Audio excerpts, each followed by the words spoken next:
할렐루야. 여러분 반갑습니다. 이쪽에 계시거든요, 다들. 반갑습니다. 반갑습니다.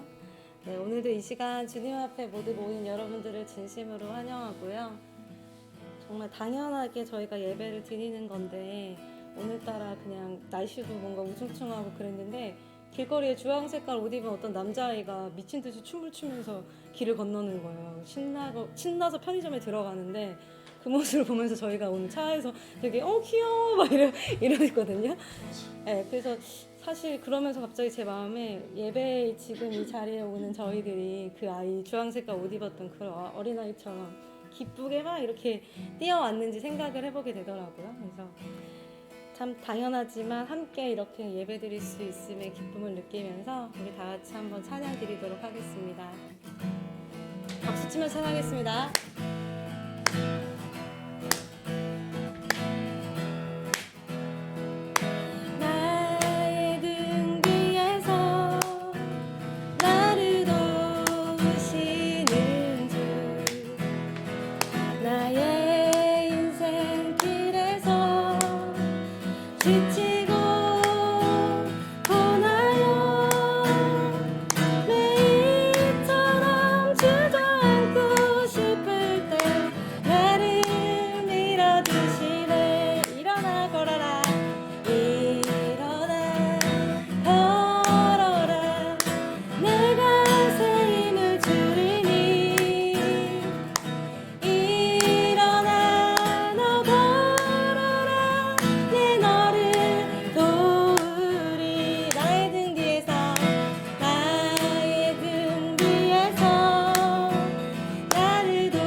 나의 등 뒤에서 나의 등 뒤에서 나를 도우시는 주 때때로 뒤돌아보면 여전히 계신 주님을 우리 바라봅니다. 잔잔한 미소로 바라보시며 나를 재촉하시네. 일어나 걸어라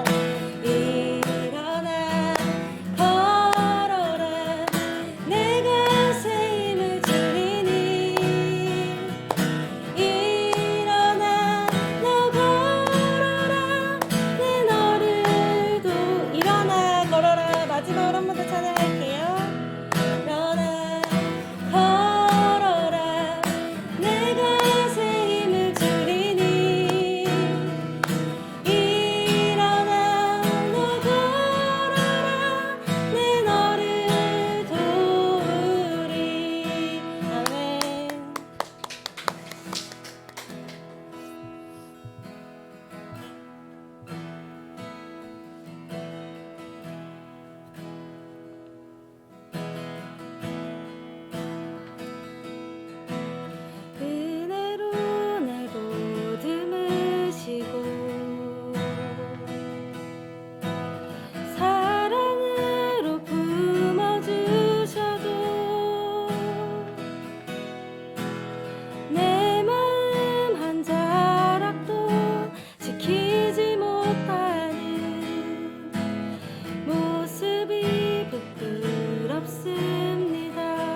주셔도 사랑으로 품어주셔도 내 마음 한 자락도 내 마음 한 자락도 지키지 못하는 이 모습이 부끄럽습니다.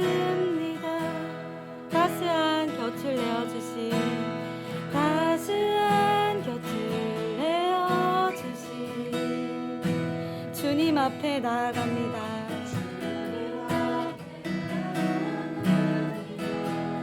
표현 못할 긍휼로 표현 못할 긍휼로 나를 붙드시는 주 이름만 바라봅니다.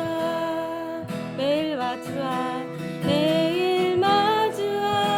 슬픔을 견뎌나가며 주 예수의 마음을 닮아 두려운 걸음마다 주가 동행하니 주지하며 오늘을 걷네. 주의 신실한 소망을 깊이 담으며 주 예수의 풍요를 채워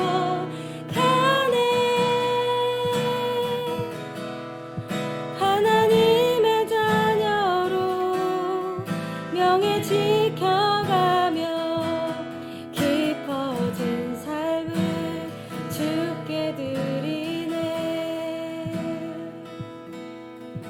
저희 따스한 성령님 한 번 더 불러보면서 2절 불러보겠습니다.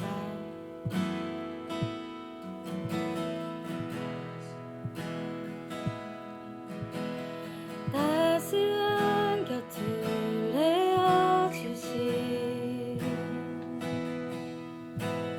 주님 앞에 나아갑니다. 표현 못할 긍휼로 나를 돌보시는 주 이름만 바라봅니다. 매일 마주한 슬픔을 견뎌나가며 주 예수의 마음을 닮아 가네. 두려운 걸음마다 주님께서 동행하니 주지하며 오늘을 걷네. 주의 신실한 소망을 깊이 담으며 주 예수의 풍요를 채워 가네. 하나님의 자녀로 명예 지켜가며 깊어진 삶을 주께 드리네. 매일 마주한 슬픔을 견뎌나가며 주 예수의 마음을 닮아 가네. 두려운 걸음마다 주가 동행하니 주의 지혜며 오늘을 걷네. 오늘을 걷네. 주의 신실한 소망을 깊이 담으며 주 예수의 풍요를 채워 가네. 하나님의 자녀로 명예를 지켜가며 깊어진 삶을 주께 드리네. 아멘. 저희가 주님 앞에서 다 드리겠다. 내가 막 모든 것을 주님께 다 고백하겠다. 이렇게 이야기하는 게 사실 언젠가부터 좀 쉽지 않았던 것 같아요. 그렇게 하지 못하는 제 모습을 발견하면서 입술로만 찬양하는 게 아닐까? 아니면 내가 습관적으로 그런 고백을 계속해서 말하고 있는 건 아닐까? 라고 생각이 드는데, 저희 항상 그렇게 생각하잖아요. 그럼에도 불구하고 저희가 방향과 발걸음을 계속해서 주님께 향하는 그런 모습을 가졌으면 좋겠어요.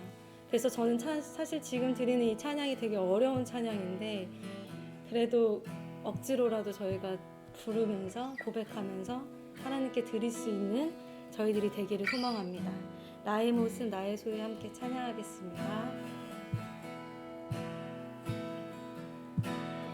나의 모습 나의 소유 주님 앞에 모두 드립니다. 모든 아픔 모든 기쁨 내 모든 눈물 받아주소서. 나의 생명을 드리니 주 영광 위하여 사용하옵소서. 내가 사는 날 동안에 주를 찬양하며 기쁨의 제물 되리. 나를 받아주소서. 저 1절 다시 한번 찬양해 보겠습니다. 나의 모습 나의 소유 나의 모습 나의 소유 주님 앞에 모두 드립니다. 모든 아픔 모든 기쁨 내 모든 눈물 받아주소서.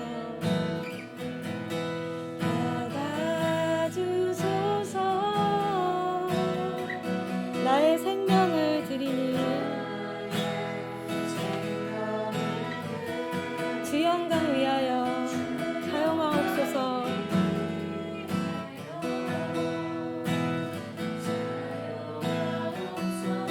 내가 사는 날 동안에 주를 찬양하며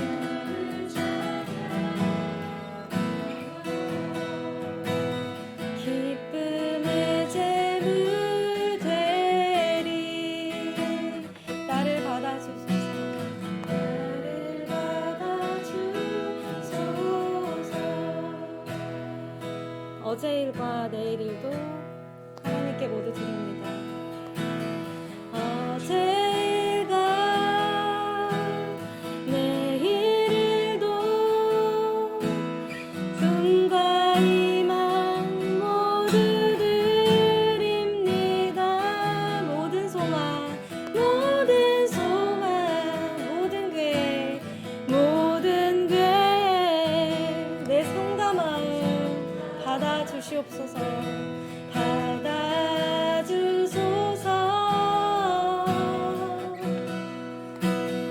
나의 생명을 드리니 주 영광 위하여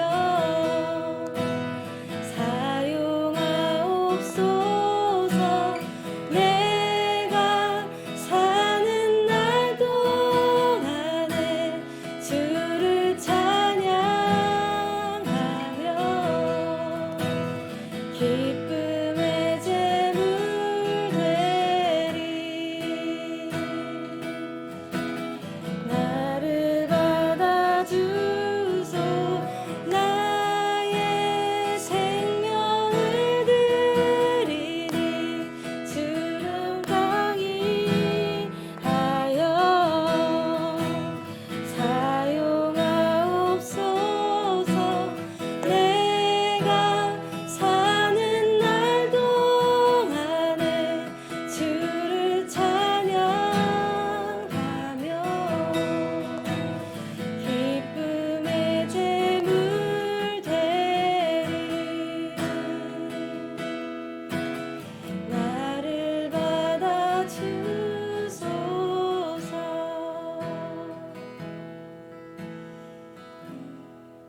하나님 아버지, 죄인된 저희를 사랑으로 받아주시고 또 하나님의 자녀 되게 하심을 감사합니다.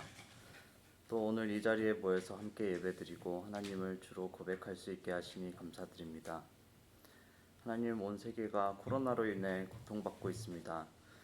함께 모여 하나님을 예배하기가 힘든 상황에 있습니다. 하루속히 이 상황이 종식되게 하여 주시고 하나님께서 이 땅을 회복하여 주세요.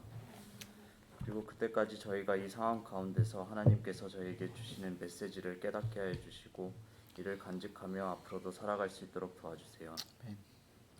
또 이념과 견해의 차이로 갈등을 겪고 있는 이 한국을 살펴주시고 각자의 이기심과 미움을 표출하는 시대에 이러한 풍조 가운데 크라이플 교회가 이에 동조하지 않고 이 땅의 빛과 소금의 역할을 할 수 있고 또 저희가 이 말씀 안에서 깨어있기를 원합니다. 아멘.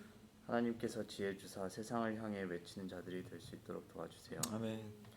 오늘 예배에 함께할 주사 목사님께서 비유의 말씀 전해 주실 때 저희가 하나님께서 주시고자 하는 말씀 새겨 들을 수 있도록 도와주시고 그 말씀을 기억해 각자의 삶에서 각자의 위치에 맞는 열매 맺을 수 있도록 도와주세요. 아멘. 또 온라인을 통해 현장에서 각자의 자리에서 예배를 드리고 있습니다.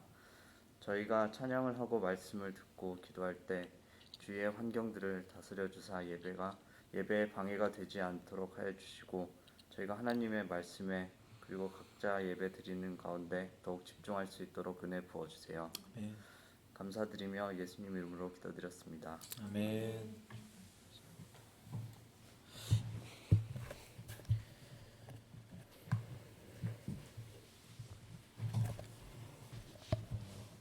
네, 오늘 예배에 오신 우리 여러분들을 주님의 이름으로 환영하고 또 축복합니다. 계속해서 우리가 예수님의 비유에 대해서 말씀을 살펴보고 있는데요. 오늘도 5번째 시간입니다. 우리 5번째 시간 제가 오늘 여러분과 누가복음 18장 9절에서 14절까지의 말씀, 누가복음 18장 9절에서 14절까지의 말씀을 함께 나누기를 원합니다.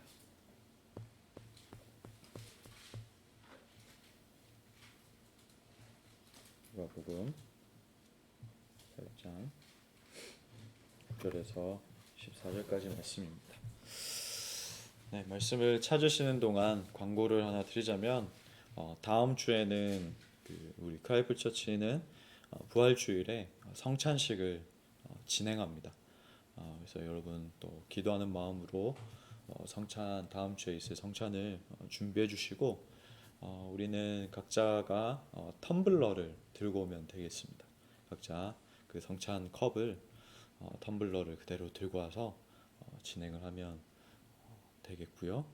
또 우리가 이 성찬의 의미가 무엇인지 그리고 정말 예수님께서 이 만찬이죠. 사실 성경에는 성찬이라는 단어가 없는데 이 최후의 만찬, 십자가에 죽으시기 전에 최후의 만찬을 제자들과 가졌는데 그 의미가 무엇인지 제가 영상으로 이 강의를 이제 녹화해서 여러분에게 그 일부 공개로 그 링크를 보내드리도록 하겠습니다. 꼭 그것을 반드시 보고 그 마음을 준비하고 또 기도해서 함께 다음 주에 성찬을 했으면 좋겠습니다.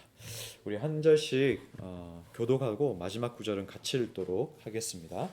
또 자기를 의롭다고 믿고 다른 사람을 멸시하는 자들에게 이 비유로 말씀하시되 두 사람이 기도하러 성전에 올라가니 하나는 바리새인이요 하나는 세리라. 바리새인은 서서 따로 기도하여 이르되 하나님이여 나는 다른 사람들 곧 토색, 불의, 간음을 하는 자들과 같지 아니하고 이 세리와도 같지 아니함을 감사하나이다. 나는 일에 두번씩 금식하고 또 소득의 11조를 드리나이다 하고. 세리는 멀리 서서 감히 눈을 들어 하늘을 쳐다보지도 못하고 다만 가슴을 치며 이르되 하나님이여 불쌍히 여기소서 나는 죄인이로소이다 하였느니라. 내가 너에게 이르노니 이에 저 바리새인이 아니고 이 사람이 의롭다 하심을 받고 그의 집으로 내려갔느니라. 무릇 자기를 높이는 자는 낮아지고 자기를 낮추는 자는 높아지리라 하시니라. 아멘. 네, 오늘 저는 본문의 말씀을 가지고 하나님 앞에 서서, 하나님 앞에 서서라는 제목으로 여러분과 함께 말씀을 나누고 싶습니다. 여기 예배하는 자리에 제 친동생이 있습니다. 제 친동생이 있어서 이뭐 사실로 드러나는 이야기인데, 저희 집에는 가족이 많습니다. 가족이 아주 많아요. 부모님 양쪽 모두 이제 7남매시기 때문에 합이 14명이죠. 일단 어른만. 그리고 그 뭐 이모, 이모부, 뭐 고모, 고모부 뭐 이런 가족들이 또 자녀들이 있을 거 아니에요. 또 그 자녀들의 자녀가 또 있는 거죠. 그러니까 2대, 3대, 4대 이런 가정들이 막 있다 보니까 엄청 많아요. 그래서 가족 모임을 하면, 명절이나 가족 모임을 하면 어릴 때 사촌 형들이나 뭐 누나, 이 동생들이 많이 모였습니다. 심지어 제가 제 조카 중에는, 여러분 보통 조카라고 하면 어린 아이잖아요. 근데 제 조카 중에는 이미 경찰로 직업을 가지고 활동하는 사람들도 있고요. 뭐 한 26, 27, 뭐 이런 다 큰 성인이 저의 조카이기도 합니다. 그런데 더 놀라운 것은 아직도 제가 한 번도 만나지 못한 조카들과 가족들이 있습니다. 해외에 계셔서 한 번도 이렇게 만나보지 못한 가족들이 있는데 그만큼 많다라는 거죠. 그런데 어릴 적부터 이 많아서, 가족이 많아서 뭘 할 때 같이 북적북적 어울리는 것도 좋았는데, 반면에 어릴 적부터 이 가까이 있는 형들 그리고 누나들과 비교당해서 혼나는 일이 잦았습니다. 왜 혼났을까요? 네, 예, 공부죠. 예, 공부. 사실 제가 예를 들어서 저 토익 공부해야 되니까 학원 등록비 주세요라고 하면 꼭 사촌 누나 중에 한 달 스스로 공부하고 토익을 990점 만점을 받는 그런 누나가 있었습니다. 그리고 뭘 해야 돼서 이렇게 또 좀 공부를 해야 된다라고 하면 그냥 학창 시절 내내 전교 1등과 2등을 놓치지 않았던 그런 뭐 형들이 있습니다. 그러니까 계속 사실 저와는 비교할 수 없는 날 때부터 그 사도 바울이 날 때부터 자기는 로마인이다라고 한 것처럼 날 때부터 어쨌든 공부를 잘하는 사람인데, 저는 그렇지 않았던 사람이라는 거죠. 날 때부터 공부를 잘했던 게 아니라 운동을 좋아했고, 또 공부보다는 다른 것을 학창 시절에는 즐겨 했다는 거죠. 그런데 그러다 보니까 이렇게 자라면서 계속 비교를 당하고, 때로는 엄마 친구의 아들에 또 비유도 당하고, 제가 그 아파트 5동에 살았는데 3동에 사는 친구, 2동에 사는 친구, 이렇게 막 비교를 당하면서 열등감이 좀 자리를 하더라고요. 그래서 이게 어떻게 이제 내가 열등감이 있구나라고 이렇게 드러났냐면, 다른 사람들을 계속 의식을 해요. 그냥 내가 공부하고 내가 그냥 내 마이웨이를 가면 되는데 다른 사람들은 어떻게 하나 계속 보더라고요. 사실 제가 집 앞에 슈퍼만 나가도 차려입고 나갔어요. 엄마 심부름인데 그냥 집에 있는 모습에서 그냥 이렇게 신발만 신고 나가서 심부름을 갔다 오면 되는데, 심부름을 시키면은 무조건 씻고 양말까지 다 챙겨서 신고 차려입고 심부름을 갔다 왔어요. 2분 거리인데.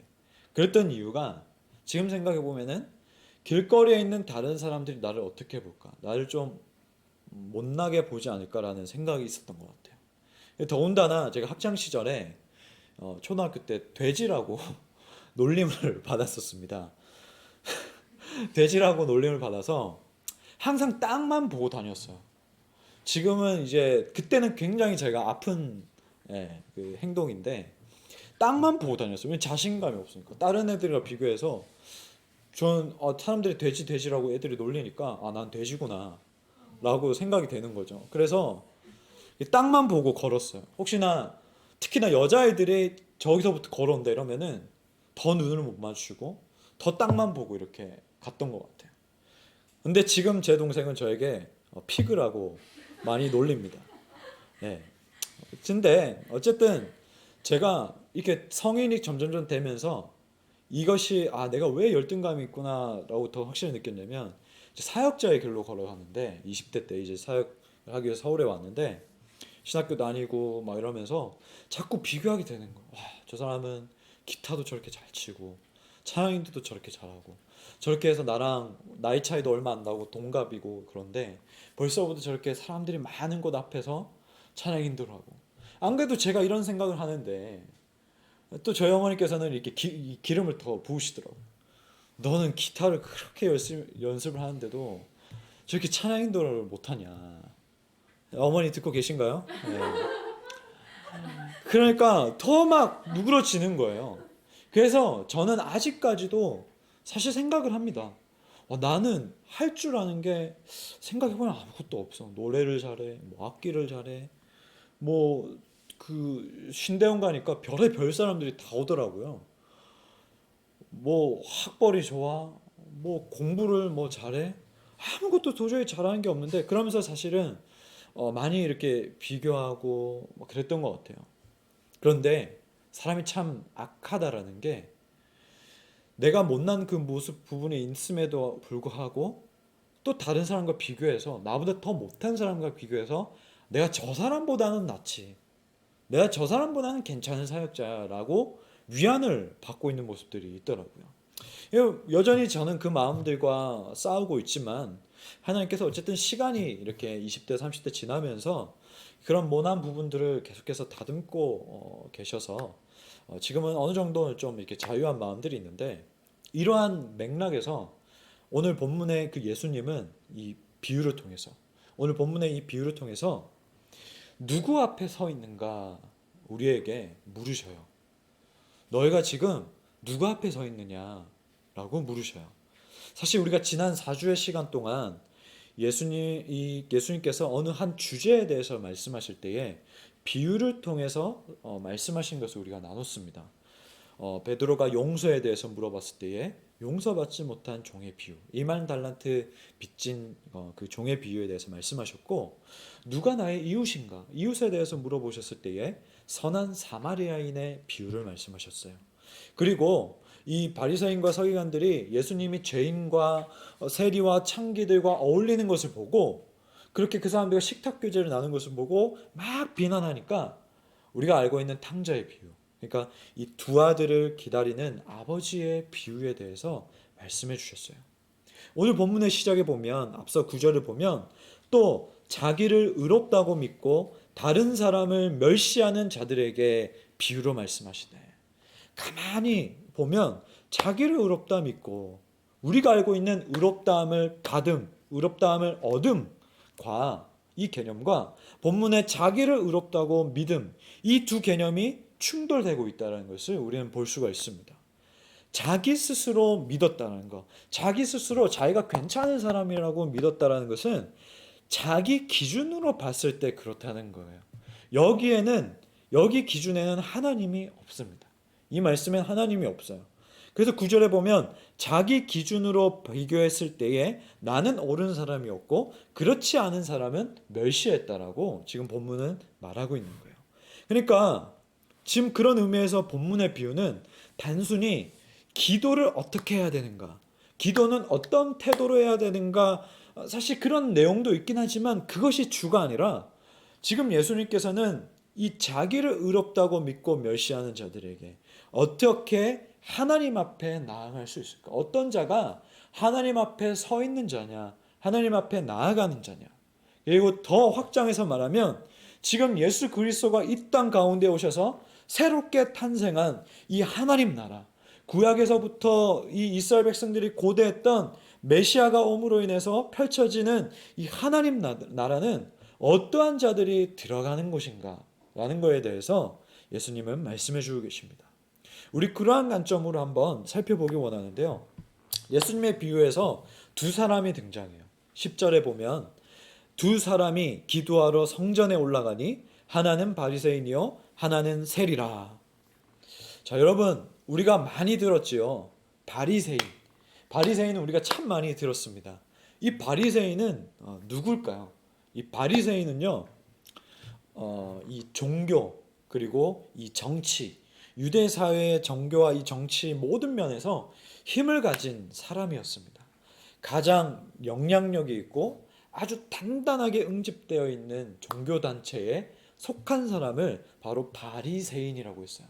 그러니까 이 바리새인은 어떤 단체 이름이 아니라 그런 형제단에 이러한 사람들 모여 있는 종교 단체에 속한 사람을 바리새인이라고 했어요. 근데 이 단체의 특징들이 몇 가지 있는데요.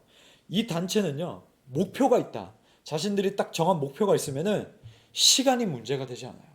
자신의 그 수고스러움, 자신의 그런 육체적인 고단함이 문제가 아니에요. 그것을 아끼지 않고 어떠한 위험에도 굴하지 아니하고 결과가 어떠하든지 간에 이 사람들은 담대하게 밀어붙이는 그런 모습들이 있습니다. 때로는 이 사람들은 성경에서 말하는 것보다 자신이 해석한 내용을 더 우선시해서 자신의 그 집단의 오랜 전통이 해석한 그 내용들을 더 우선시할 때가 있어서 예수님께 꾸짖음을 당하기도 했습니다. 마가복음 7장에 나오죠. 마가복음 7장 7절에서 8절 말씀에 사람의 계명으로 교훈을 삼아 가르치니 나를 헛되이 경배하는도다 하였느니라. 너희가 하나님의 계명은 버리고 사람의 전통을 지키느니라. 이것이 바로 바리새인 집단에게 말씀하셨던 예수님의 말씀이죠. 그런데 이 바리새인은요, 오늘날 우리가 이 성경을 봤을 때 바리새인, 서기관, 율법자들 경계해야 돼라고 하지만 이 바리새인은 당시 유대인 사회에서 가장 존경받는 단체였습니다. 왜냐하면 이들이 가지고 있는 애국심과 존경심 때문에, 종교 때문에.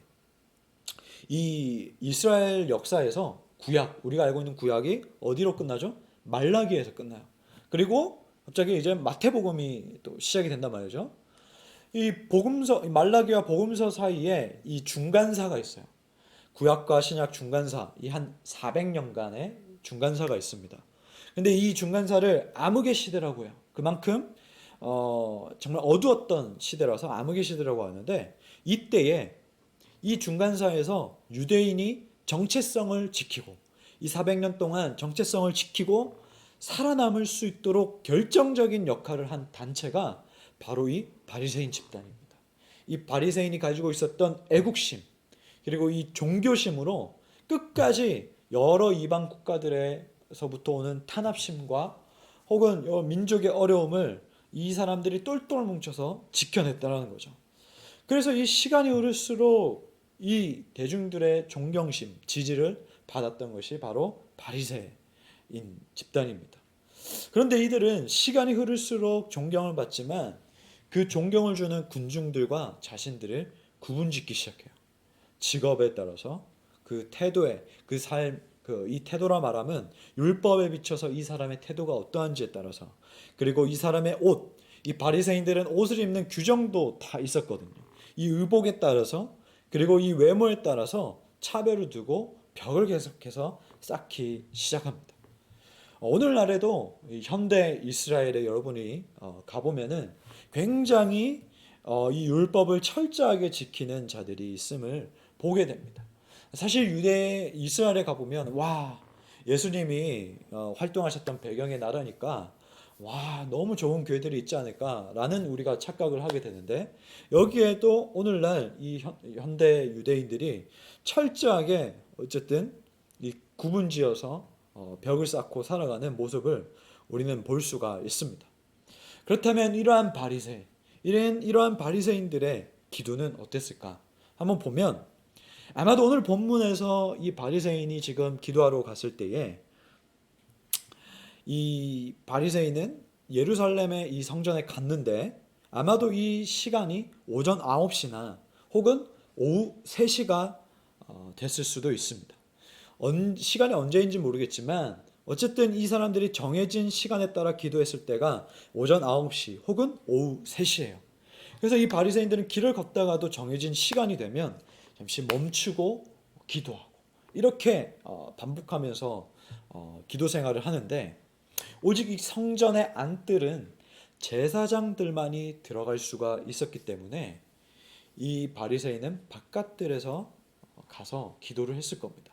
그래서 본문에 보면 사람들이 보고 들을 수 있는 그 뜰로 간 거예요. 갔는데 거기서 지금 바리새인은 서서 기도를 해요. 지금 왜 서서 기도를 하냐? 유대인들은 하나님 앞에서 서서 기도를 합니다. 여러분 그 웨스턴 월이라고 하죠. 그 이스라엘 그 성전에 그 서쪽 벽, 통곡의 벽에 이제 들어가면은 유대인들은 그냥 통과가 돼요. 왜냐하면 그 사람들은 키파라고 하는 이 모자를 또 쓰고 있기 때문입니다.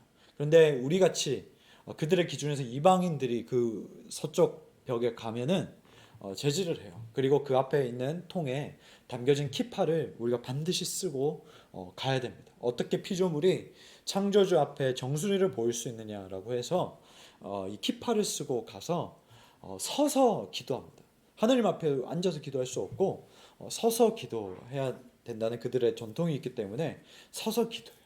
이 서서 이 기도를 하는데 어떤 때는요 자리에 이 멈춰서 서서 기도를 하기도 하지만 어떤 때는 그 자기들이 이 성전이 아니라 길거리에서 가다가 그 시간이 돼서 길에서 기도할 때에는 어떻게 하냐면 몸을 굽혀요. 몸을 굽혀서 모든 척추뼈가 이렇게 드러날 만큼 이렇게 엎드린 다음에 기도를 한다고 합니다.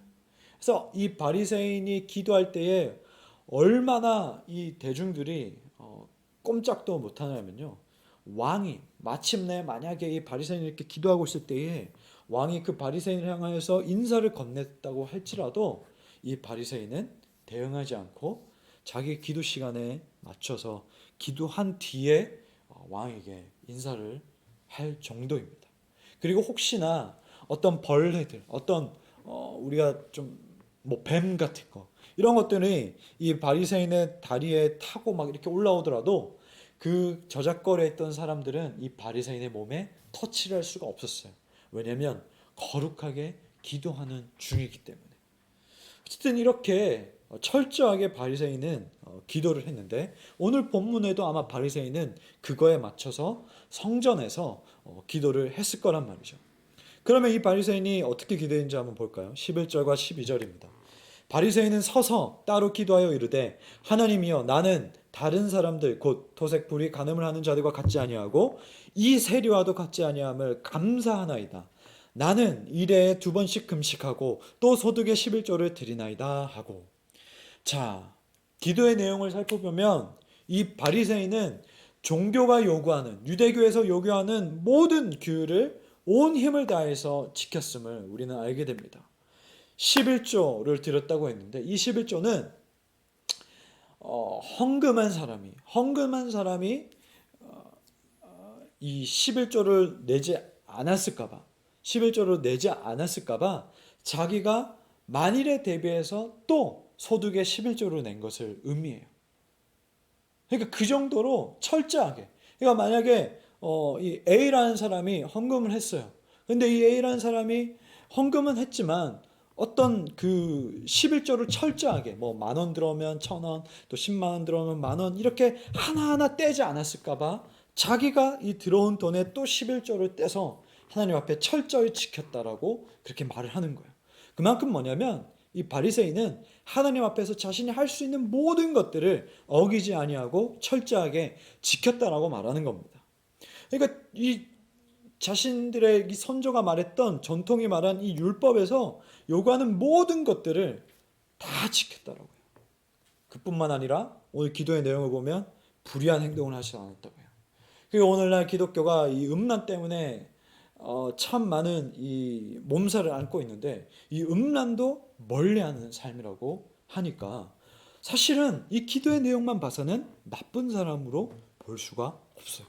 그리고 우리가 더 이 간과하는 경우가 있는데 이 세리와도 같지 아니함을 뭐라고 했냐면 감사하나이다라고 기도를 해요.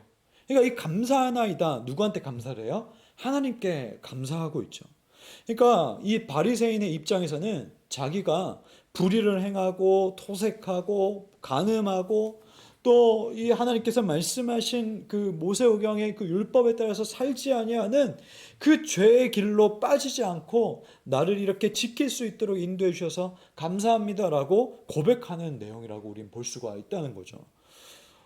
그래서 지금 이 바리새인의 이 기도는요, 당시의 사람이 들었을 때는 아무렇지가 않았을 거예요. 왜냐하면 이 바리새인의 기도는 시편에 나오는 이 기도 내용과 비슷한 내용이기 때문입니다. 시편 말씀에 근거한 기도의 내용이기 때문이에요. 그리고 이 기도문, 이 당시에 이 기도문이 탈무드에도 기록되어 있어서 지금까지도 유대인들은 이렇게 기도를 하고 있는데, 그렇기 때문에 이 바리새인이 기도하는 이 기도 내용 자체에는 사실은 봤을 때에 문제가 없습니다. 문제를 발견하기가 힘듭니다. 그런데 우리가 봤을 때는 이렇게 기도의 내용이 문제가 없지만 하나님은 이 바리새인의 기도를 어떻게 보셨을까요? 하나님은 이 기도를 봤을 때에 아무 문제가 없다라고 하셨을까요? 이 바리새인의 기도를 다시 한번 우리가 들여다봅시다. 11절에 보면 나는 다른 사람들 곧 토색 불이 간음을 하는 자들과 같지 아니하고 이 세리와도 같지 아니하다.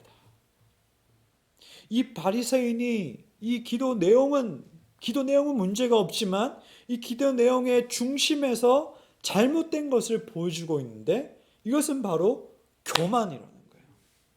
나는 다른 사람과 같지 아니하고 나는 이 세리와 같지 아니하니 나는 의롭다함을 받기에 합당한 자라고 이 바리새인은 생각하고 있어요. 그런데 다른 사람과 같지 않다는 근거가 무엇이에요? 나예요. 내가 판단해서 보기에 세리 같은 삶은 비교 가치도 못 느끼는 삶이라는 거예요. 이 바리새인 집단이 대중들과 구분을 짓기 시작했다고 했죠. 자신들이 설정한 그 표준에 따라서 다른 사람들을 비교했고 그 표준에 부합되지 못한 삶을 멸시한 거예요. 이러한 바리새인을 향해서 말하는 것처럼 순전한 기독교에서 C.S. 루이스는 이렇게 말합니다. 교만은 근본적으로 경쟁적이다. 교만은 그 본질상 경쟁적이다. 교만은 오직 다른 사람보다 더 소유하고 있음을 볼 때만 쾌락을 느낀다. 바로 무엇인가 비교할 때에 비로소 교만해지는 것이다. 나머지 사람보다 위에 있다는 쾌락이 교만인 것이다. 이 C.S. 루이스의 말을 빌린다면 이 바리새인은 지금 하나님께 기도를 하고 있는 것이 아니라 자신이 느끼고 있는 이 쾌락을 말하고 있는 거예요. 누구 앞에서? 사람 앞에서.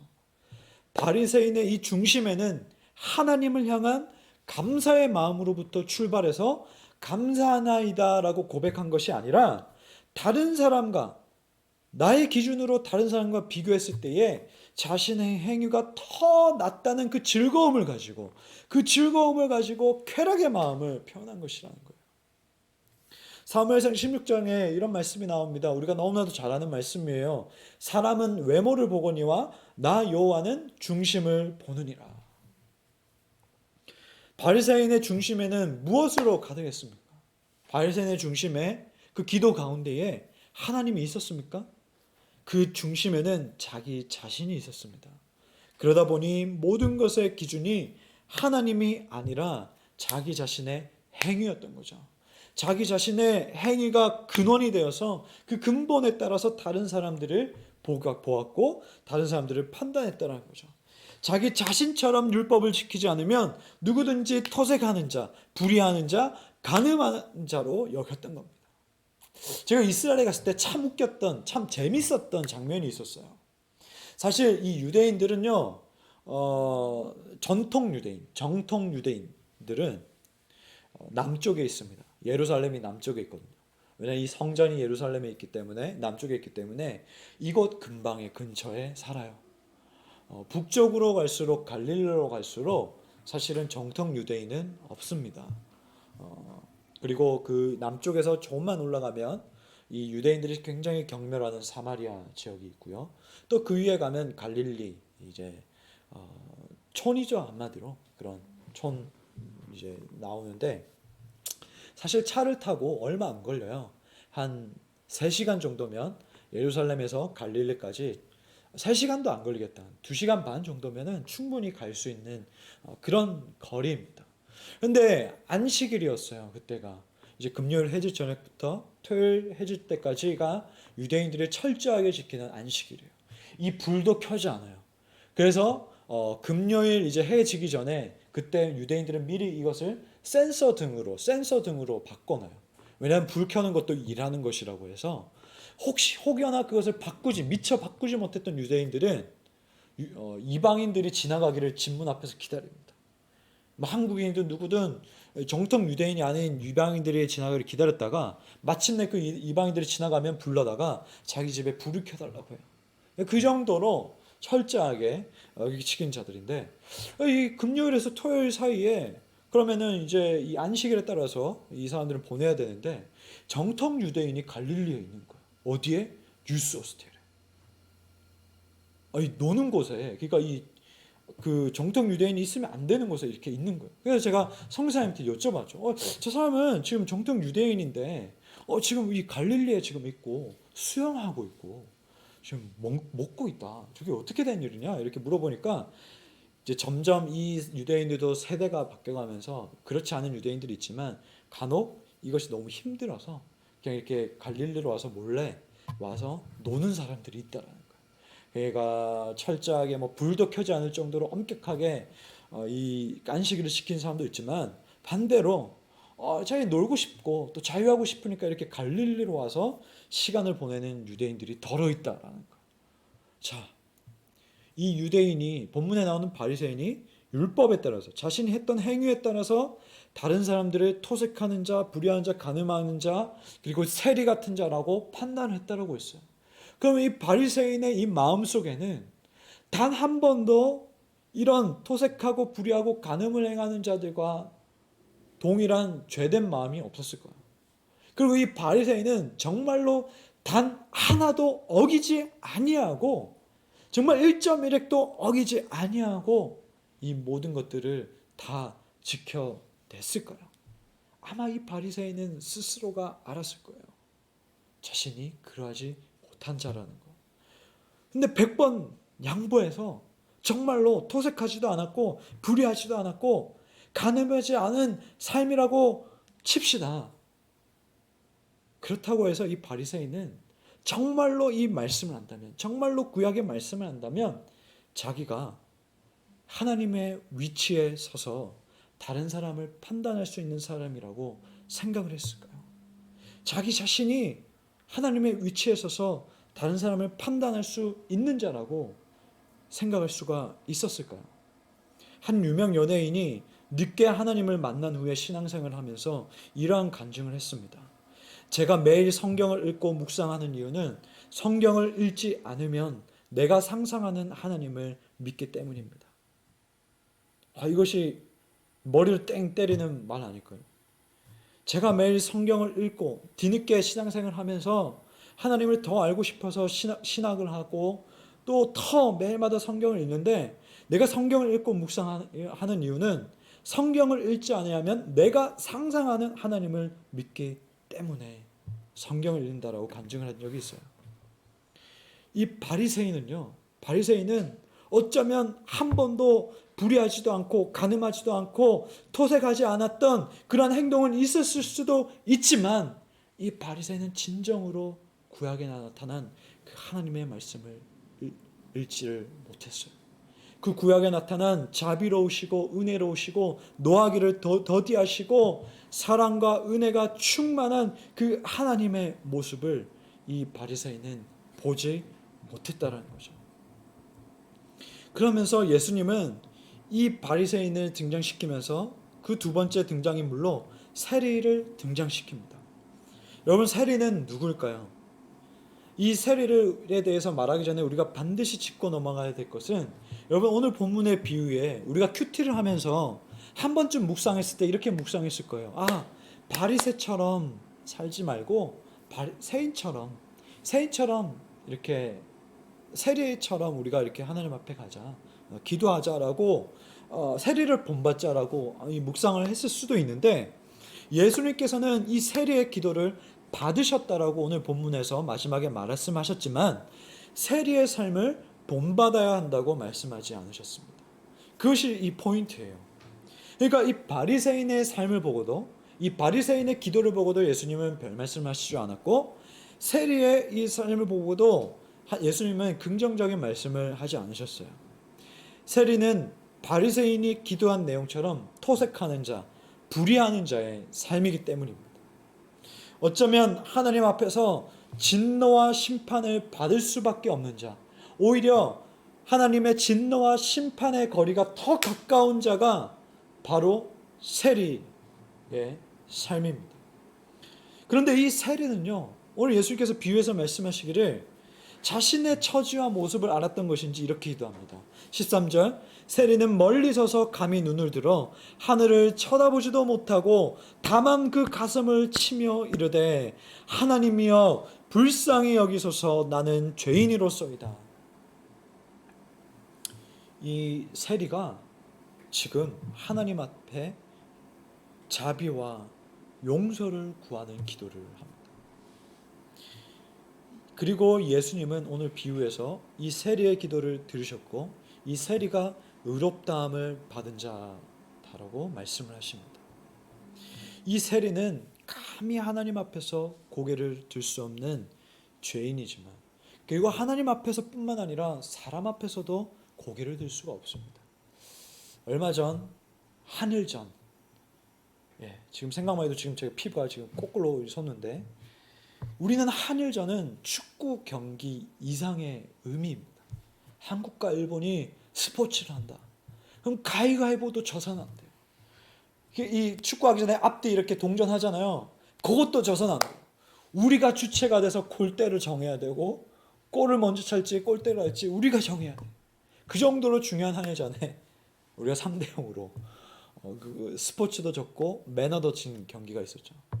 그만큼 우리는 이 민족의 아픔 가운데에 일본이 차지하고 있어요. 물론 사랑을 품고 이렇게 사역을 하지만 그만큼 그 일제 시대 때, 일제 치하에 있을 때에 만약에 그 한국 사람이 일본의 그 제국에 붙어서 일본의 앞잡이가 되어서 동족을 멸시하고 탄압하고 돈을 빼앗고 일본에게 갖다 바치고 자기가 이익을 챙긴 자가 있다라고 한다면 그 사람의 삶을 누가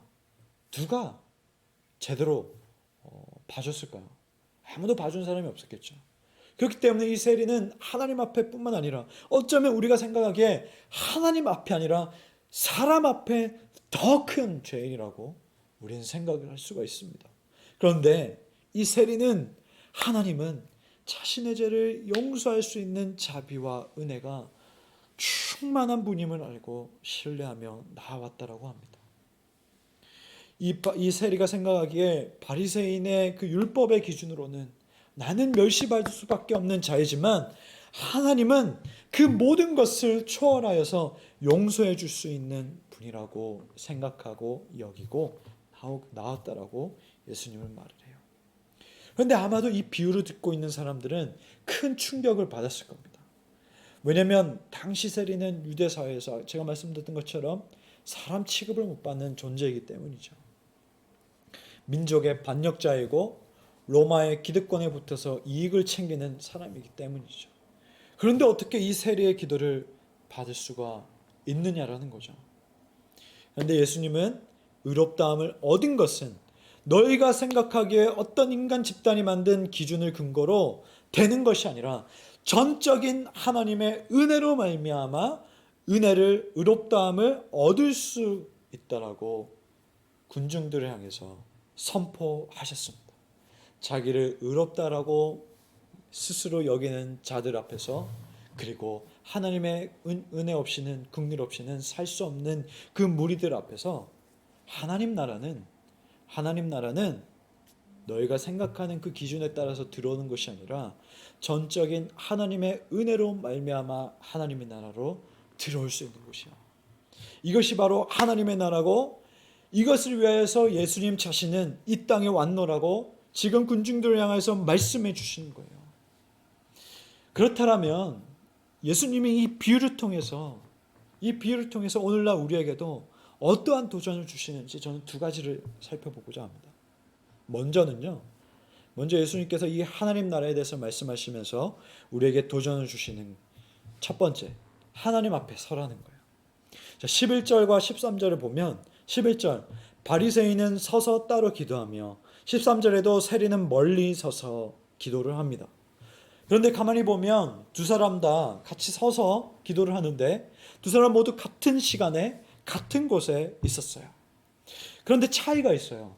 바리새인은 모두가 보는 앞에서 당당하게 기도했습니다. 대중들이 존경받는 단체의 사람들이었기 때문에 모두의 눈에 보이도록, 모두의 귀가 들릴 수 있도록 기도를 했을 겁니다. 바리새인의 기도를 보면요, 나는 내가 어떠한 사람이라는 것을 알리는 데 집중된 기도예요. 자신을 어찌 보면 광고하고 홍보하는 기도예요. 그러니까 이 바리새인은 성전 앞에 서 있지만 하나님 앞에 서 있는 것이 아니라 사람을 의식해서 자신이 어떠한 사람인지 말을 하고 있고, 하나님 앞에 서 있는 것이 아니라 사람 앞에서 종교의 행위를 했다라는 거죠. 반대로 세리는 자신의 처지를 알았습니다. 하나님은 고사하고 당장 사람들 눈에 띄는 것도 원치 않았을 겁니다. 적당히 거리가 먼 곳에서, 성전에 발을 내딜 수 없는 그 먼 발치에서 거리를 두고 자신의 가슴을 치기 시작해요. 여러분, 기도할 때 저는 이 말씀을 묵상하면서 상상을 해봤는데요. 왜 가슴을 쳤을까? 여러분, 마음 놓고 주여라고 부르짖고, 마음 놓고 하나님이라고 부르짖고, 마음 놓고 큰 소리로 기도를 한다면 가슴을 치지 않아도 돼요, 굳이. 그런데 가슴을 이렇게 치기 시작했다는 것은 큰 소리로 기도하지 못했을 거예요. 왜냐? 이 사람은 성전에 온 그 자체로 사람들의 경멸의 눈빛을 받았기 때문에 이 성전에서 이목을 끄면 안 됐었거든요. 그렇기 때문에 답답한 가슴을 치면서, 어쩌면 큰 소리가 아니라 그냥 읊조리듯이, 자기 혼자 중얼중얼거리듯이, 하나님 자비를 베풀어 주옵소서, 하나님 자비를 베풀어 주옵소서.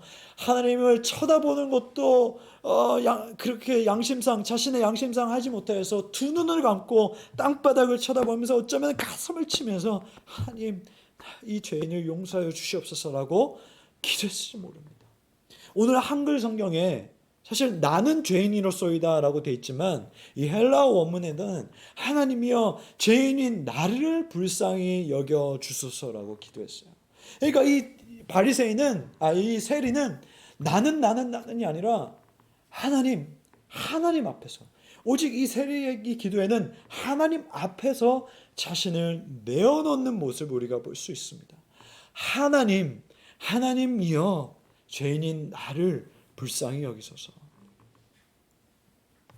여러분, 이 기도의 모습을 봤을 때에 누가 하나님 앞에 서 있는 자이고, 누가 하나님과 거리가 가까운 자이고, 누가 하나님과 상관된 관계되어 있는 자입니까? 자기 자신에게 자신감이 있었던, 영어 성경에 보면, ESV 성경에 보면 자신의 의로움에 confident, 자신감이 있었더라고요. 바리새인을 향해서 자신의 행동에 자신감이 있었던 바리새인은 성전 가까이서 많은 사람들이 보는 그 한가운데 있다고 할지라도 사람 앞에 서 있는 자에 불과합니다. 이 바리새인은 크게 기도하고 의로운 것들을 나열했다라고 해도, 시편 말씀에 근거해서 기도했다라고 해도 전혀 하나님과 교통함이 없는 기도입니다. 그러나 자신의 죄를 알고 있었기에 자신은 도저히 어떻게 할 수 없다는 것을 알고 탄식하는 그 세리가 멀리 서서, standing far away, 멀리 서서 서 있다고 할지라도 이 세리가 바로 하나님 앞에 가까이 있는 자요, 하나님과 상관이 있는 자라는 거예요. 우리는 신앙생활을 하면서 끊임없이 질문해야 됩니다. 누구 앞에 내가 지금 서 있는가? 누구 앞에 내가 서 있으면서 예배하는가? 누구 앞에 내가 서 있으면서 찬양하는가? 누구 앞에서 기도하고 누구 앞에서 신앙생활을 해 나가는가가 우리 이 신앙생활의 여정 가운데에 필수적으로 던져야 될 물음입니다. 특히 저는 이 공동체적으로 적용하기 원하는데요. 우리 같은 공동체는 필수입니다.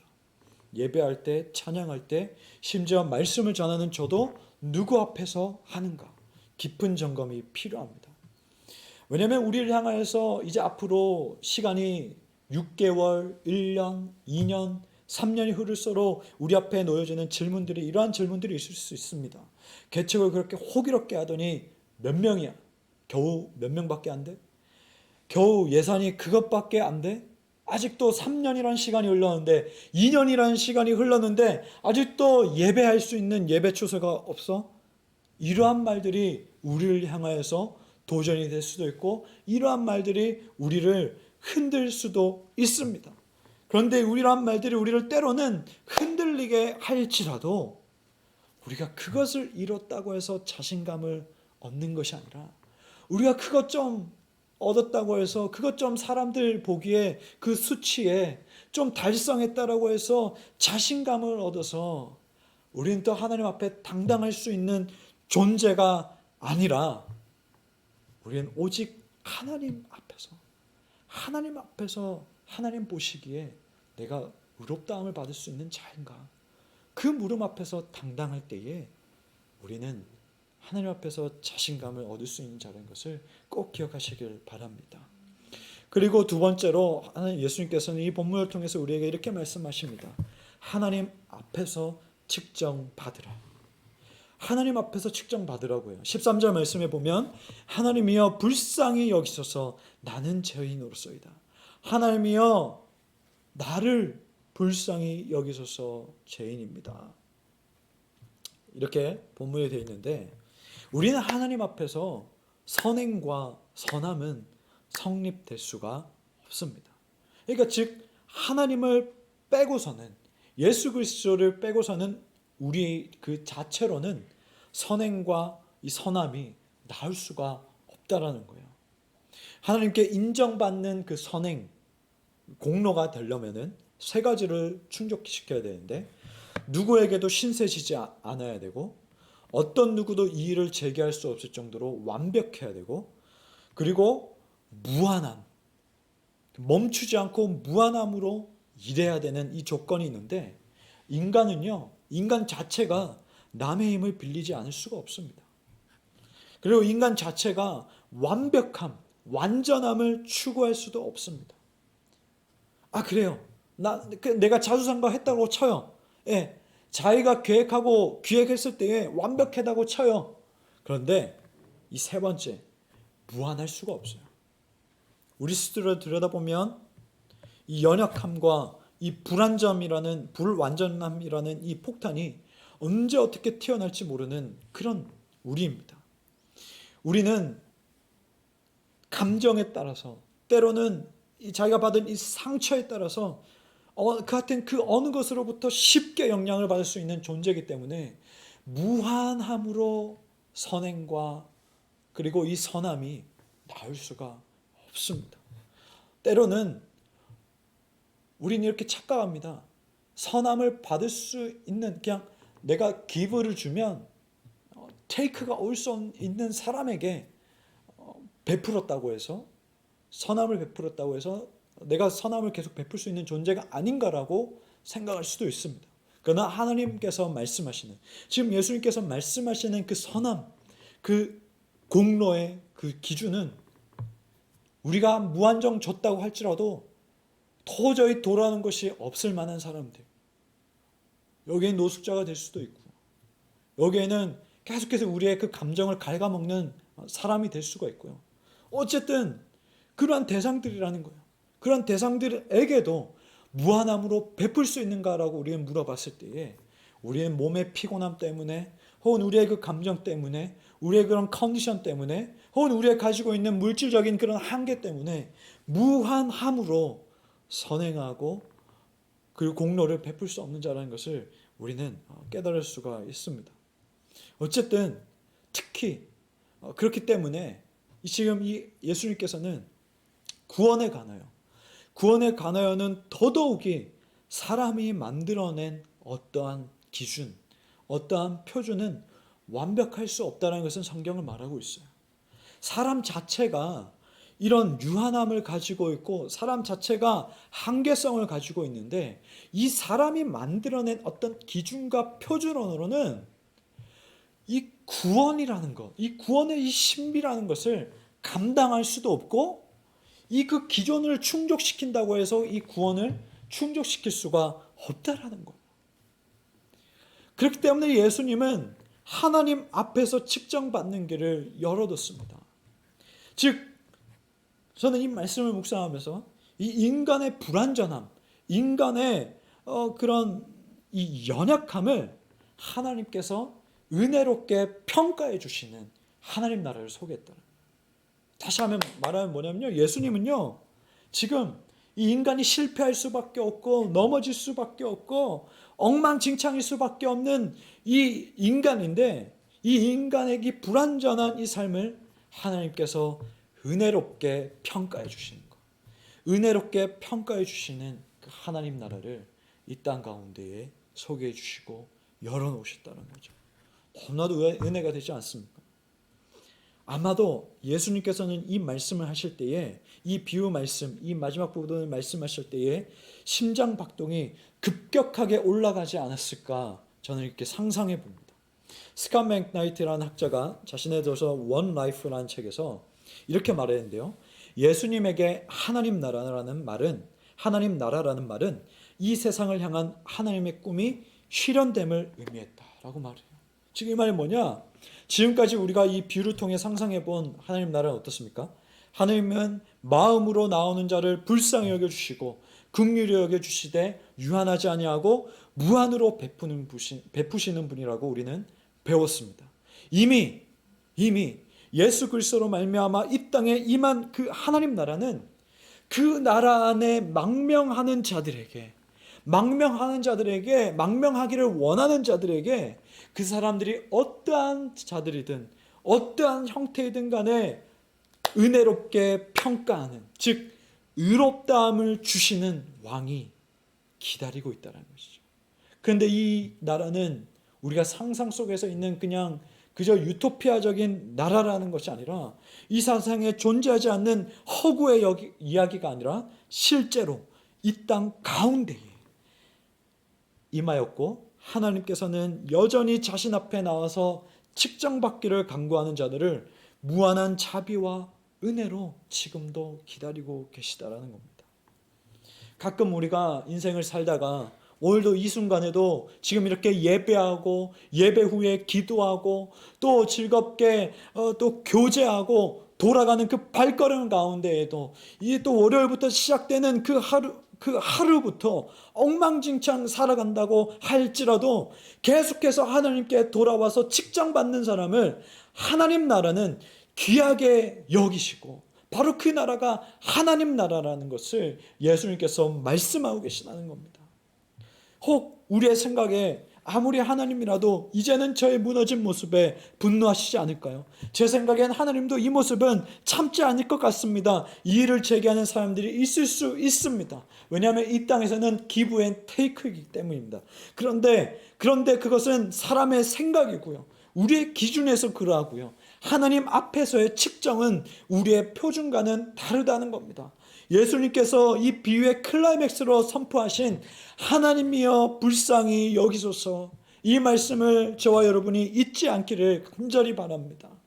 그리고 끊임없이 하나님 앞에 나와서 측정받기를 요구하는 삶이 되기를 축복합니다.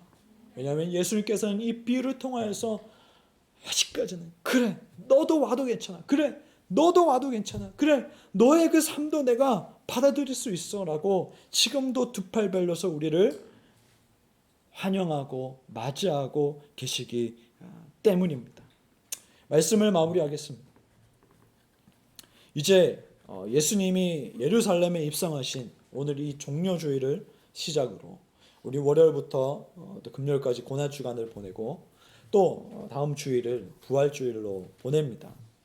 여러분, 신앙생활 하면서 벌써 몇십 번째 맞이하는 고난주간 그리고 부활절일 수도 있는데요, 여러분 특별히 이번 고난주간 때는 이렇게 보냈으면 좋겠습니다. 예수님의 그 십자가는 스스로 자신에 대해 가득 찬 자신감을 가지면서 다른 사람을 멸시하는 자가 아닌, 예수님의 십자가는 오히려 삶은 엉망진창에 내세울 것 없는 사람이라 할지라도 그 앞에 나오는 자들에게 예수님의 십자가는 열려 있다라는 겁니다. 예수님께서 이 죄로 인해 결핍된 자들을 용서하시기 위해서 친히 화목제물이 되셨고 하나님과 인간의 관계를 회복시키셨습니다. 그래서 끊임없이 하나님 앞에 나와서 그 측량할 수 없는 그 은혜로 측정받으며 살아갈 수 있도록 십자가로 열어놓으셨습니다. 이번 고난주간과 우리 부활주일은 우리 크라이프 처치 그리고 모든 성도분들이 이 예수님의 십자가를 묵상하면서 하나님 앞에 서서 측량할 수 없는 은혜로 측정받으며 나의 삶을 측정받으며 하루하루 보낼 수 있기를 간절히 축복합니다. 우리 함께 말씀을 기억하면서 찬양하기 원하는데요. 무엇이 변치 않아. 우리 가사를 잘 묵상하면서 고백했으면 좋겠습니다.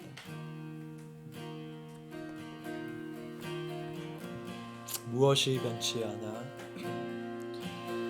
무엇이 변치 않아. 내 소망이 되며 내 소망이 되며 무엇이 한결같아. 무엇이 한결같아. 내 삶을 품으리. 삶을 품으리. 그 누가 날 만족해. 그 누가 날 만족해. 내 영이 쉬며 그 누굴 기다려. 내 영이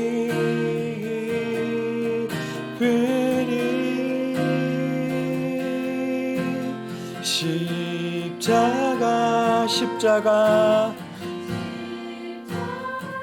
그 그늘 아래 그 그늘 아래 내 소망이 내 십자가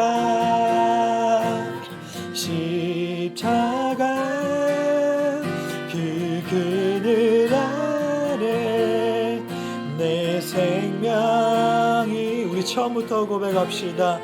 무엇이 변치 않아. 내 소망이 되며 무엇이 변치 않아. 소망이 되며 그것이 한결같아. 내 삶을 그 누가 날 만족해 해. 그 누가 날만 내 영이 쉬며 내 영이 쉬며 그 누굴 기다려. 그 누굴 기다려.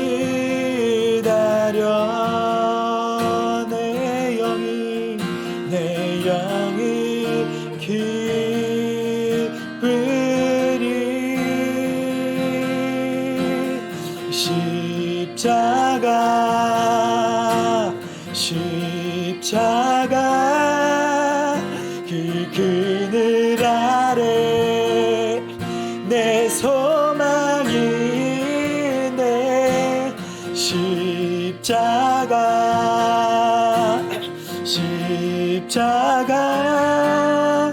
그 그늘 아래 내. 우리 다시 한번 십자가 십자가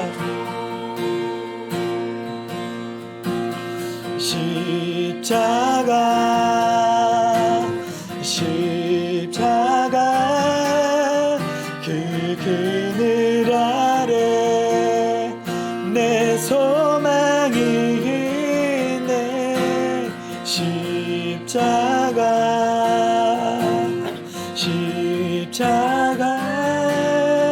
그 그늘 아래 내 새. 다시 한번 십자가 오 주님 십자가 그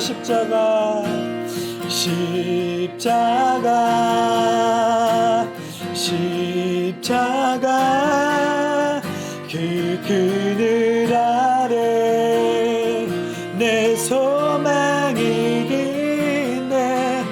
십자가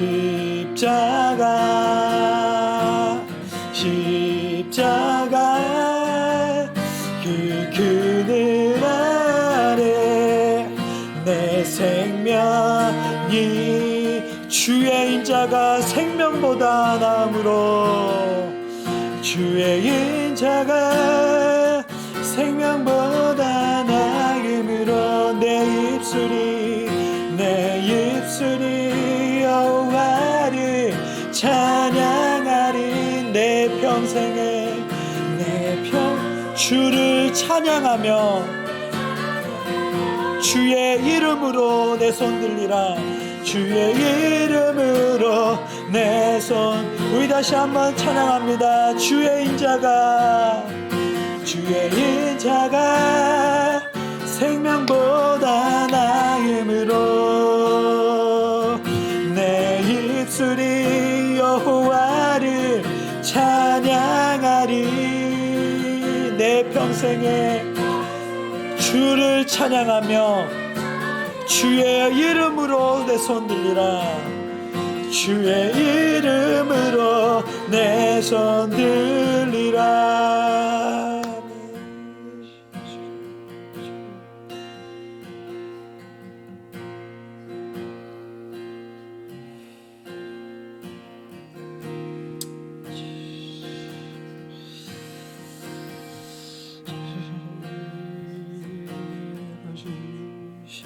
십자가 아버지의 그 십자가 앞에 나가기 원합니다. 그 십자가 앞에 하나님 아버지 우리를 두고 그 십자가 앞에 서서 내가 매일 그 십자가 앞에 서게 우리가 더욱더 매일매일마다 기쁨으로 그 십자가 앞에 서서 나아가기 원합니다.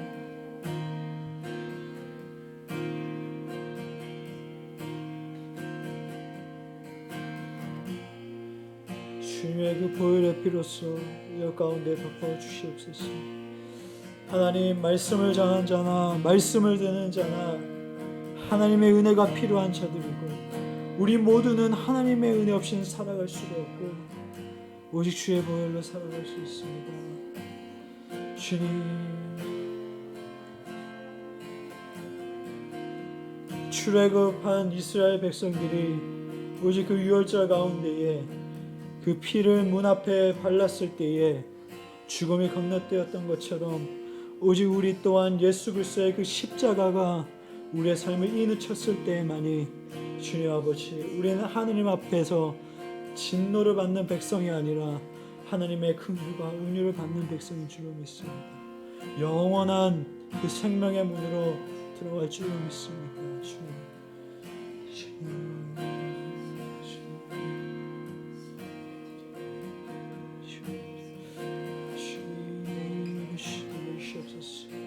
성령님 이것 가운데 우리의 마음을 조정하여 주시옵소서. 성령님 우리의 마음을 조정하여 주시옵시고 아버지 하나님 우리가 기도할 것을 기도하여 주시옵시고 하나님 아버지 우리의 마음을 주시옵소서. 우리의 마음 가운데 아직도 나의 그 기준과 나의 표준과 내가 쌓은 어떠한 것들이 있다면 성령이 그것을 무너뜨려 주시옵시고 예수 그리스도의 그 십자가로 무너뜨려 주시옵시고 오직 예수 그리스도의 그 복음으로 오직 예수 그리스도의 그 십자가로 그 부활로 하나님 아버지가 서는 자가 되게 하여 주시옵소서. 오직 하나님 앞에서 우리가 측정받는 자가 되게 하여 주시옵소서. 오 하나님, 우리가 하나님과 상관없는 예배와 또 기도와 또 찬양과 그 신앙의 여정이 아니라 그러한 것들을 우리 가운데 멈추게 하시고 하나님 앞에 서서 측량할 수 없는 은혜를 구하는 우리의 삶이 되게 하여 주시옵소서. 하나님의 측량할 수 없는 은혜를 구하는 우리 크라이프 처치가 되게 하여 주시옵소서. 나의 감정과 이성과 그리고 어떤 내가 세운 표준이 아니라 매일마다 오직 십자가와 부활을 붙잡고 가는 인생이 되게 하옵소서. 우리 더욱더 기도하며 나가기 원합니다. 더욱더 주님 주시는 기도로 우리가 더 기도하며 고백하며 나가기 원합니다. 주님, 내가 매일 주님 앞에 나아갑니다. 내가 매일 그 주님의 그 직장 앞에 나아갑니다. 내가 매일 그 십자가의 직장 앞에 나아갑니다. 넓고 깊고 높고 측정할 수 없는, 측량할 수 없는 그 은혜 앞에 우리가 나아갑니다. 그 은혜를 우리의 마음으로 보여주시옵소서. 하나님 아버지, 우리가 몇십 번째 똑같은 고난주간을 보내고 또 부활주일을 보낼 텐데, 하나님 아버지, 우리의 마음 가운데에 이 감격이 사라지지 않게 하여 주시옵소서. 하나님 아버지, 우리의 주님 앞에 설 수 없는 자이고, 하나님 우리의 주님 앞에 진노의 잔을 받을 수밖에 없는 자이들이온데, 하나님께서 자비로, 하나님께서 은혜로, 그리고 예수 그리스도의 그 십자가로 길을 열어주셨고, 하나님께 직장 받을 수 있는 그 길을 열어주셨다는 그 감격이 우리 가운데 떠나지 않게 하여 주시옵소서. 우리 가운데 그 감사가 떠나지 않게 하여 주시옵소서. 오직 하나님의 자비와 하나님의 은혜를 긍휼한 아버지 하나님 구하는 그러한 우리의 삶을 아버지 하나님 보여주시옵시고, 하나님 우리가 그 삶을 감사하게 해주시옵시고, 그 삶을 아버지 하나님 기쁨으로 반응하게 해주시옵시고, 오직 그 하나님께 반응하고 오직 그 하나님께 찬양하며 나아가는 자가 되게 해주시옵소서.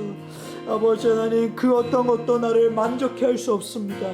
그 어떤 것도 나를 끝까지 행복하게 할 수 없습니다. 그 어떤 것도 나의 기쁨과 나의 즐거움과 나의 행복들과 나의 만족들을 계속해서 지속되게 할 수는 없습니다. 오직 나를 만족해 하는 것, 내가 기뻐하게 하는 것, 오직 하나님뿐입니다. 우리는 하나님 안에 있을 때 최고의 만족을 누립니다. 우리는 하나님 안에 있을 때 최고의 기쁨을 누립니다. 오직 우리가 하나님 안에 거할 때에 풍성한 기쁨이 있고 즐거움이 있고 열매를 맺을 수 있는 줄 믿습니다. 주님, 내가 매일 주님 앞에 나아갑니다. 내가 매일 십자가 앞에 나아갑니다. 이 십자가 앞이 기쁨의 자리입니다. 이 십자가 앞이 즐거움의 자리입니다. 이 십자가 앞이 하나님께서 부르시고 하나님께서 원하시는 자리입니다. 주님께서 초대하신 이 자리 가운데에, 아버지께서 여전히 우리 가운데 초대하신 이 자리 가운데에 걸어가게 하여 주옵소서. 아버지 하나님, 기쁜 마음으로 그 초대의 자리에 가게 하여 주시옵소서. 우리가 기쁜 마음으로 그 잔치 자리 가운데에 가게 하여 주시옵소서. 우리가 기쁜 마음으로 하나님이 계신 그 자리 가운데에 가게 하여 주시옵소서.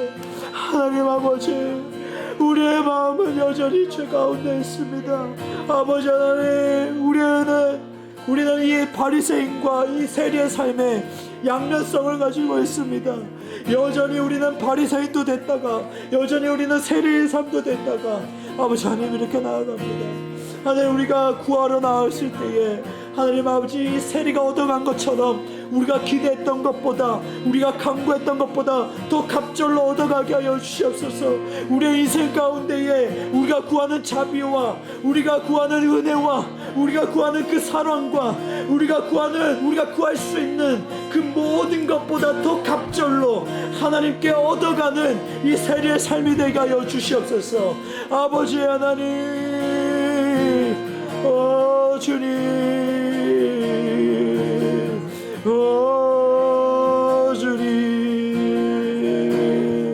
우리의 마음을 가져주시옵소서. 하나님 아버지, 혹 종교의 영 때문에 억눌린 자들이 있습니까? 혹 종교의 육신의 생각 때문에 억눌려 있는 자들이 있습니까? 혹 하나님 앞에서 정말 해결받지 못하는 그 일들 때문에 억눌려 있는 자들이 있습니까? 예수 그리스도의 그 십자가로 자유하게 하여 주시옵소서. 예수 그리스도의 그 복음으로 자유하게 하여 주시옵소서. 예수 그리스도가 열어놓으신 그 하나님 나라는 그것이 아니라 오직 하나님의 자비로 말미암아 자유할 수 있다는 것을 알게 하여 주시옵소서. 인간이 만들어낸 것, 인간이 기준으로 세워놓은 것, 아버지 하나님, 그 율법들은 아버지 하나님 우리를 얽매고 우리를 더 짐을 얹지만, 예수님께서는 수고하고 무거운 짐진 자들아 다 나에게로 오라고 하셨습니다. 아버지 하나님, 주님 앞에 나아갈 때에, 주님 앞에 망명할 때에 하나님 아버지 우리가 자유를 넣으시옵시고 가볍게 하여 주시옵시고 우리의 마음 가운데 참 평안과 참 기쁨과 참 즐거움을 허락하여 주시옵소서. 이곳 가운데에 예배하는 모든 예배자들의 그 마음 가운데에 그렇게 예수님께서 주시는 마음이 있게 해 주시옵소서. 있을지어다. 예수 그리스도의 그 십자가의 그 마음이 있을지어다. 예수 그리스도의 그 십자가 앞에 섰을 때에 하나님께서 주시는 그 자유가 있을지어다. 아오 주님 아버지,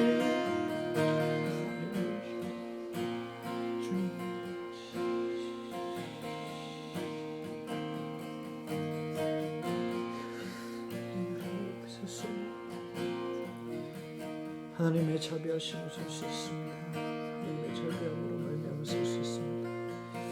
하나님의 자비함으로 말미암아 설 수 있습니다.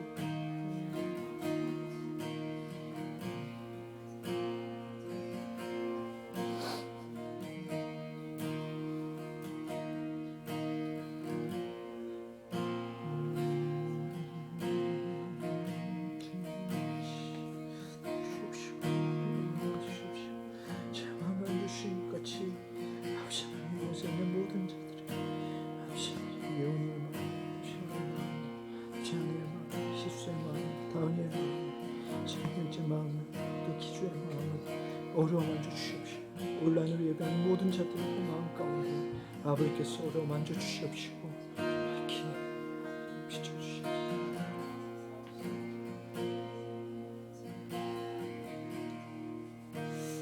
혹 성령님께서 감동 주셔서 함께 나눌 기도가 있다면 자유롭게 해주셔도 좋습니다.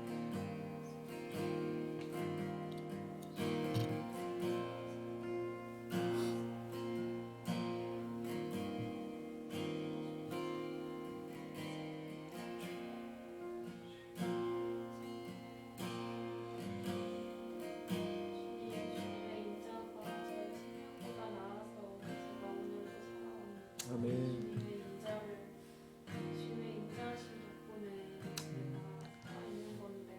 주님.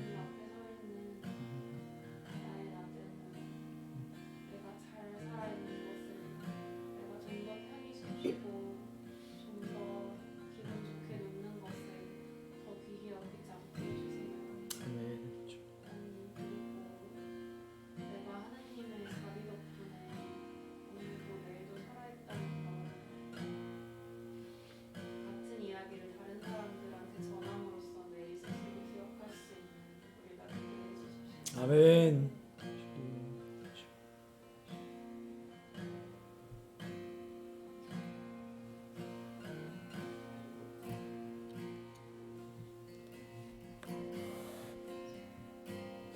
제가 기도하고 하도록 하겠습니다. 하나님 아버지, 오직 하나님의 앞에서는 모든 경건의 의무를 다 지키고 모든 요구하는 그 기준들과 표준들에 부합하고 사람들 앞에 칭찬받는 그 삶이나 사람들에게 멸시받고 또 하나님 앞에서 사람 앞에서 죄된 삶을 살아간 사람이나 모두가 하나님의 자비 앞에서는 동일하다는 것을 우리가 함께 나눴습니다. 하나님, 우리가 바리새인의 삶을 삽니까? 세리인의 삶을 삽니까? 어떠한 삶의 가운데 있던 시간에 지금 당장 무한하시고 두 팔 벌려서 기다리고 계시는 그 크신 하나님의 자비와 그 은혜 앞에 나와서 책정받는 우리의 삶이 되게 하여 주옵소서. 때로는 우리가 이 사회에서 살아가는 그 가치관과 그 시대의 정신이 우리의 사고 가운데 있어서 하나님은 이제 그러시지 않을 거야. 하나님은 이제 용서하지 않으실 거야. 하나님은 이제 더 이상 멈추셨을 거야 라는 그런 끊임없는 의심들과 끊임없는 그 생각들과 싸울지라도 측량할 수 없는 그 하나님의 자비하신 은혜, 그 사랑 앞에 우리가 하루빨리 나와서 하나님 앞에 측정받고 하나님 앞에 용서를 구하고 하나님 앞에 하나님이여 죄인인 나를 용서하여 주시옵소서라고 고백하는 우리의 인생이 될 수 있도록 주여 아버지 인도하여 주시옵소서. 감사드리며 예수님의 이름으로 기도하옵나이다. 아멘. 이 시간 하나님의 복을 받겠습니다. 하나님은 우리에게 복을 내려주시는 분이십니다. 주 예수 그리스도의 은혜와 하나님의 사랑과 성령의 교통하심이 사람이 만들어낸 기준이 아니라 오직 측량할 수 없는 하나님의 은혜 앞에서 측정받기를 원하는 온 성도 가운데에 함께 있을지어다. 아멘.